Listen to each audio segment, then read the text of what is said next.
దండోరా pre release వేడుక సందర్భంగా నటుడు శివాజీ చేసిన వ్యాఖ్యలు ఎంతో దుమారం రేపి చాలా దూరం వెళ్లిపోయాయి. ఈ ఇష్యూలో అనసూయ, చిన్మయి, నాగబాబు వంటి వారు ఇన్వాల్వ్ కావడంతో సమస్య కాస్త మరింత పెద్దగా అయి రెండు తెలుగు రాష్ట్రాల నుంచి ఆడా మగ అనే తేడా లేకుండా శివాజీకి వన్ సైడ్ గా మద్దతు తెలిపారు.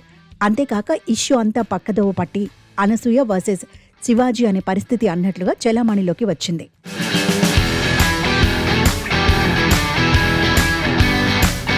ఈ క్రమంలో అనసూయపై మరింతగా ట్రోలింగ్ సైతం జరిగింది. అయినా అనసూయ ఎక్కడా వెనక్కి తగ్గక డైరెక్ట్గా స్పందించకున్నా నా అభిప్రాయం మీద నేనున్నా అని అర్థం వచ్చేలా ఫోటోలు, వీడియోలు పెడుతూ పబ్లిక్ దృష్టిలో మరింతగా యాంటీగా మారిపారు. ఈ నేపథ్యంలో సమస్య ప్రారంభమైన 15 రోజుల తర్వాత ఇప్పుడు ఓ కొలిక్కి వచ్చినట్లు తెలుస్తోంది.